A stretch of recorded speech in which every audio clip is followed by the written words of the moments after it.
আচ্ছা তুমি এরকম সারাদিন ফকিন্নির মতো হয়ে থাকো কেন? আমার সামনে তো একটু সাইজা গুজা সুন্দর করে থাকতে পারো নাকি? হ্যাঁ, কিরম আত্মাগলার মতো দেখা যায়। আচ্ছা তুমি চাও আমি তোমার সামনে সারাক্ষণ সাজা গুজা থাকি? হ্যাঁ। এটা আর এমন কি, তোমার জন্য তো আমি একটু সাজা গুজা থাকতেই পারি, একটু করতেই পারি তোমার জন্য আমি। শোনা, তুমি তো চাও আমি সবসময় সাজা গুজা থাকি, কিন্তু আমার তো কোনো সাজার জিনিস নাই। তোমারে আমি হোয়াটসঅ্যাপে কিছু জিনিস আনার জন্য লিস্ট লেখা দিছি, যাই নিয়ে আসো। আচ্ছা ঠিক আছে, আমার চাবিটা দাও আর 500 টাকা বের করো। 500? 500তে হবো? কেন, কত লাগবে? এই ধরো 20-30 হাজার লাগবে। কি কি লেখছো এমন?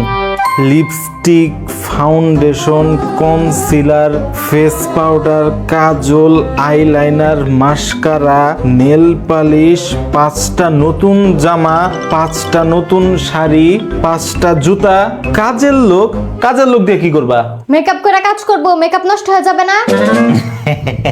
তোমার আসলে ন্যাচারালি সুন্দর লাগে, তোমার চেহারাটা এমন ভাবে তৈরি, তোমার আসলে ন্যাচারালি সুন্দর লাগে। সাজলে আসলে তোমার উল্টা আরো পেতনির মতো লাগে। তুমি ন্যাচারালি থাকো আমার সামনে।